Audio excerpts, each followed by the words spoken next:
Bismillahirrahmanirrahim. Assalamualaikum warahmatullahi wabarakatuh.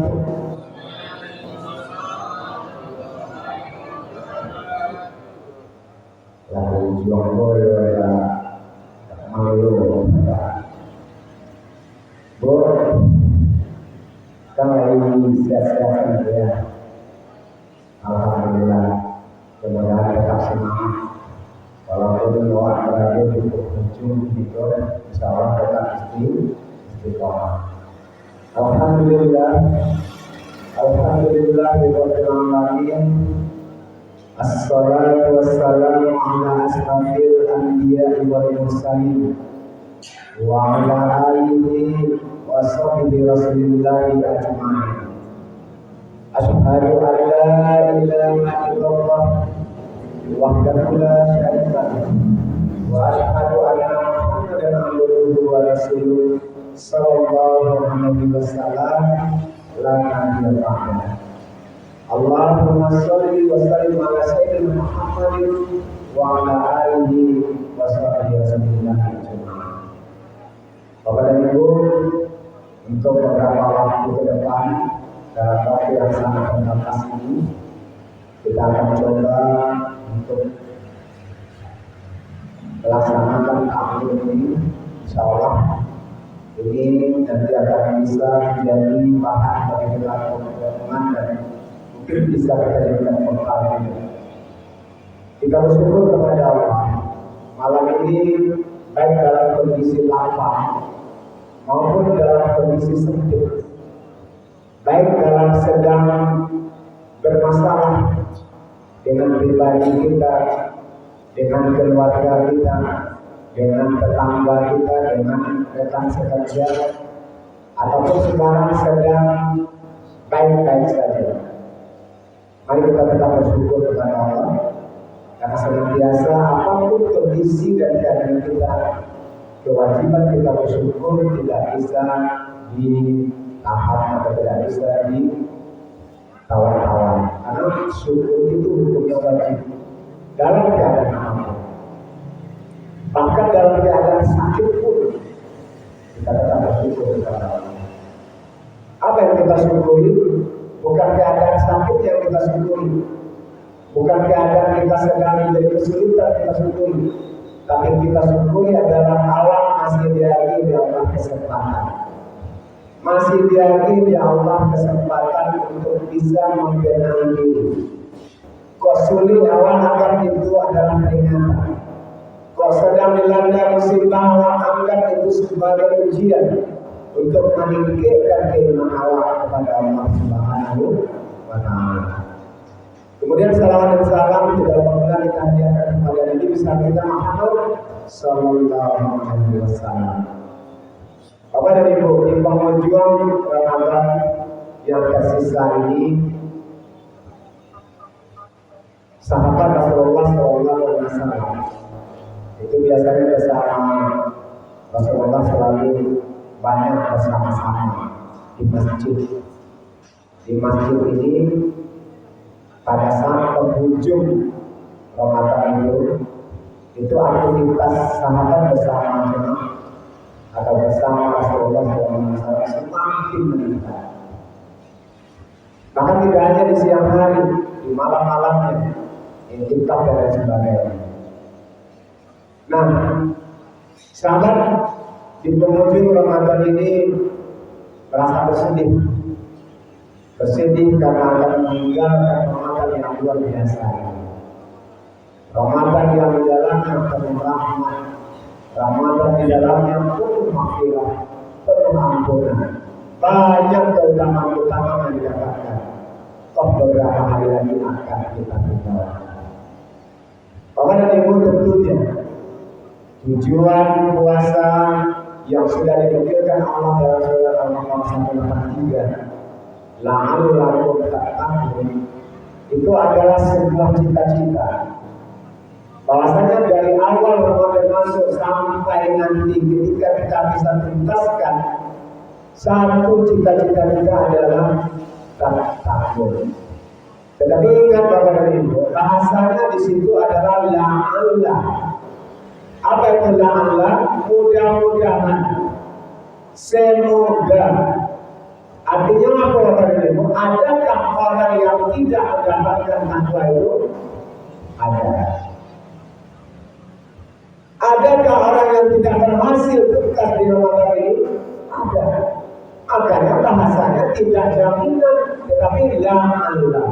La'alla pun tattaqun. Maka oleh karena itu Bapak dan Ibu, Allah yang dari awal punya cita-cita dengan niat yang murni. Allah dari awal punya cita-cita dengan satu niat lillahi ta'ala. Sampai pada malam hari ini tetap istiqomah. Maka yakinlah Bapak dan Ibu, Allah akan berikan itu kepada orang. Syaratnya satu saja, jangan pernah ragu. Selagi niat kita istiqomah, tetap lillahi ta'ala. Inna sholati wa nusuki wa mahyaya wa mamati, kuncinya apa? Lillahi rabbil alamin. Sholatku, ibadahku, ibadah itu masuk puasa, masuk ibadah-ibadah sunnah yang kita lakukan, baca Al-Quran, berzikir, termasuk mendengarkan tausiah ini juga adalah sebuah ibadah. Iktikaf kita duduk hari ini kita niatkan untuk iktikaf ibadah. Sesungguhnya ibadahku, hidupku, dan matiku lillahi rabbil alamin. Hanya untuk Allah, tak ada yang lain. Jangan geser seketika lagi Bapak dan Ibu. Ketika kita tegak lurus dengan kata lillah, insya Allah sampai di penghujung nanti hidup kita, insya Allah Allah mudahkan kita dengan mengucapkan la ilaha illallah. Itu cita-cita mulia. Apalagi di dalam surat Al-Hasyr ayat 18 Allah katakan, A'udzu billahi minasyaitonir rajim. Bismillahirrahmanirrahim. Ya ayyuhalladzina amanu taqullaha wal tanzur nafsum ma qaddamat lighad. Wattaqullaha innallaha khabirum bima ta'malun. Apa kata Allah? Wahai orang-orang yang beriman, bertakwalah kepada Allah. Salah satu untuk mendapatkan takwa itu adalah mendirikan Ramadan. Qiyamul Ramadan, Siyamul Ramadan. Yakin kita, insya Allah kita akan mendapatkan dengan cita-cita mulia. Bertakwalah kepada Allah. Satu lagi, dan setiap diri hendaklah mempersiapkan apa yang akan dibawa untuk hari esok. Oke, dengan Allah berhidup pada kita. Ayat kawal untuk hari esok. Bertakwalah kepada Allah. Sesungguhnya Allah mengetahui apa yang Allah akan lakukan. Jangan yang nampak pada itu, yang terlihat saja. Allah tahu ikhlas atau tidak ikhlas kita melaksanakan. Ikhlas atau tidak ikhlas kita duduk di masjid ini. Ikhlas atau tidak ikhlas kita berangkat dari rumah tadi, duduk mendengarkan tafsir, salat dan tarawih dan witir. Ikhlas atau tidak Allah tahu. Kita tidak bisa berbuat-buat dengan Allah Subhanahu wa taala. Maka apa yang akan kita bawa untuk hari esok? Tidak lain dan terbaik itu adalah takwa. Bapak dan Ibu, Allah Subhanahu wa taala tidak pernah memberitahu bahwa kapan waktu kita ditakdirkan Allah berhenti di dunia. Kenapa ya? Tidak ada satu orang pun yang tahu bila akan dijemput dan menghadap Allah. Inilah yang dinyatakan oleh ayat ini. Karena Allah tak tahu kapan Allah akan dijemput oleh Allah, maka persiapan bekal Allah itu adalah setiap saat, setiap waktu ketika Allah takdirkan itu datang. Insya Allah kita siap dengan bekal kita. Tapi kalau tidak siap, Bapak dan Ibu, inilah yang membuat orang-orang takut akan kematian. Takutnya banyak yang alim sampai itu banyak yang sungguh-sungguh yang amal-amal yang wajah ya Allah yang perlu Allah. La yastakhiruna sa'ah wa la yastaqdimun. Kalau takdir itu sudah datang, tidak ada yang bisa minta didahulukan, tidak ada yang bisa minta dikemudiankan, tidak ada. Justru malah orang-orang yang menentang takdir Allah akan jatuh kepada dosa besar. Kepada itu, aku di Rumah Sindawang tinggal ini di situ, kebetulan kawan juga. Tadi yang tampil cucu mama, cucu ibu. Kamu tinggal di dekat kawasan orang lain. Nah, kebetulan rumah di Sindawang, si Kumbang sebelum. Jadi kita melawan menggunakan baru, kemudian 2009 tahun hingga di Rumah Sindawang. Jadi ada satu kejadian. Alhamdulillah selama berada di Brunas, kita dekat berada di lingkungan masjid, bergaul dengan orang-orang di situ. Ada satu ketika pada ibu seorang bapak, ini tidak pernah mendapatkan sambutan, tidak pernah di belakang imam ataupun sambutan. Ini selalu sampai di belakang. Tapi tugasnya hari-hari selalu menantikan anak sholat. Di kalau anak itu yang kita katakan. Angkotnya juga bisa dapat asal di depan. Tapi dia juga dalam ada yang penting jemaah amat anak. Dia juga ibaratnya menjaga anak. Tapi satu ketika di saat hari-hari datang, tidak tahu apa hari itu sholat isya dia berada pas di belakang imam. Ada tidak pernah sama dia. Pas di belakang imam, ketika takbir Allahu Akbar ditutup, kemudian dia terkam jatuh ke bawah. Subhanallah. Satu cita-cita mulia yang Allah kabulkan, husnul khatimah. Saat dia takbir di depan Allah, Allah jemput dia saat itu. Padahal sebelumnya gak pernah berada di samping. Kamu beliau sibuk mengamankan anak-anak yang berada di belakang, mengamankan jemaah yang lain supaya khusyuk salatnya. Biarlah dia berada di belakang salat. Tapi di saat hari-hari itu Allah hadirkan dia berada di depan dengan satu kalimat Allahu Akbar, dia menghadap Allah. Dua kali kejadian sebelumnya juga, seorang kakek berusia 75 tahun. Beliau itu selalu berada di saf depan di bagian pinggir. Ya. Nah, satu ketika waktu itu kalau salat maghrib pas sedang sujud Allah Akbar. Dalam keadaan sujud langsung tersungkur beliau. Karena kita dalam sholat berjamaah, sholat dilanjutkan, ternyata beliau sudah kembali kita bersama. Dua kali kita menyaksikan peristiwa itu. Bukankah cita-cita mulia kita bersama Fatimah? Makanya orang-orang yang punya bekal setiap hari berkumpul bertanya untuk itu ketakwaan ini siap kapanpun.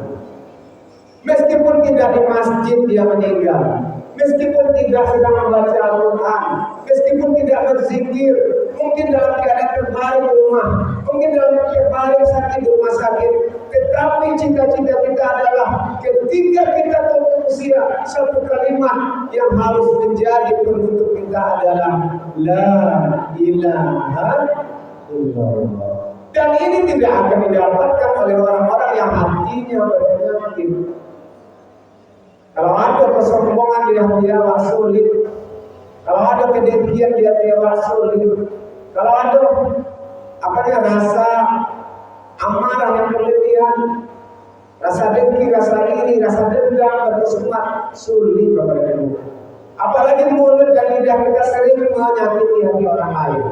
Apalagi lidah kita sering menyinggung perasaan orang lain. Tidak hanya orang lain, mungkin orang tua kita juga tersakiti. Sulit bagi kita untuk mengucapkan kalimat itu. Orang-orang yang bisa husnul khatimah, yang bisa mengucapkan kalimat La ilaha illallah, hanya orang-orang yang bersih hati. Makanya karena puasa ini adalah bulan yang suci, awak disuruh dulu untuk mensucikan diri. Kalau zaman dulu tadi mau yang mungkin kalau zaman itu dan anak Jawa agak diselewengkan. Sebenarnya tingkat kalima itu kan pemberasihan diri awal, pemberasihan fisik, ya, lahiriah dan batinnya, terutama batin. Makanya Rasulullah sampaikan sebelum masuk puasa itu pemberasihan dulu. Kalau aku bisa memberasihan hati di saat sebelum masuk puasa, aku bisa minta maaf ke orang tua, minta maaf ke tetangga, minta maaf ke suami istri, anak kepada orang tua. Aku bisa itu di saat puasa selesai. Sampai detik hari ini udah 3 atau 4 hari lagi kita akan selesai puasa. Aku juga berasihan nilai, aku dipertanyakan. Bagaimana mungkin kita mendapatkan takwa kalau hati kita belum bisa bersih? Tidak bisa puasa memberasihan diri awal, tidak bisa puasa memberasihan batin awal. Sholat awal tidak bisa memberasihan diri dan kesombongan awal. Baca Al-Quran awal ternyata belum bisa menenangkan hati awal, masih ada dengki, masih ada dendam. Makanya Bapak dan Ibu, orang yang punya bekal itu adalah orang yang bersih hatinya. Dapat dia takwa karena hatinya bersih dari penyakit-penyakit hati. Bapak dan Ibu, terakhir dengan akan berakhirnya puasa ini kita berpesan, segerakanlah seperti apa yang sampaikan anak-anak kita tadi, puasanya yang paling berharap untuk memasuki Idul Fitri itu Bapak dan Ibu adalah orang fakir dan anak yatim, fakir miskin dan anak yatim. Ingat kembali bagi yang zakat fitrahnya belum tuntas sampai malam ini, segera agar nanti bisa dimanfaatkan oleh orang-orang fakir di sekitar kita, fakir miskin di sekitar kita, anak-anak yatim. Kalau zakat fitrah, anak yatim itu tidak ada hak di dalam badannya. Anak yatim itu adalah tanggung jawab kita semua. Tidak bisa seorang nanti bersama-sama. Pokoknya di masjid itu kan ada infak anak yatim, ada infak fakir miskin.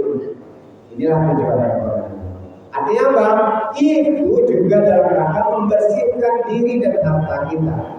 Jadi kalau di sekitar kita wala barasir, jiwa wala barasir dengan zakat fitrah, dan kita sanggup lero, puasa awak tuntas, ibadah-ibadah awak diterima insyaallah. Kemudian segala aktivitas keseharian kita qiyam Ramadan, siap Ramadan bisa kita sempurnakan. Hati awak lapang, hati awak bersih. Inilah orang yang siap untuk menang, insyaallah. Tapi kalau ada juga sunde hati gua, barasianlah mungkin masih ada yang mengganjal sampai nanti puasa berakhir, bersihkanlah hati kita. Ada dendam masih ada, silakan bersihkan. Ada dengki, bersihkan. Ada kesombongan, bersihkan. Maka inilah saatnya di 2 hari 3 hari berikut ini kita bisa menyempurnakan. Bapak dan Ibu, karena waktu kita terbatas dan kita akan sholat tarawih sebentar lagi, itu saja yang bisa kita sampaikan dengan satu kesimpulan bahwa orang-orang yang bisa mendapatkan takwa itu adalah orang-orang yang qalbun salim, orang yang hatinya diselamatkan, orang yang hatinya bersih, orang yang jiwanya tenang.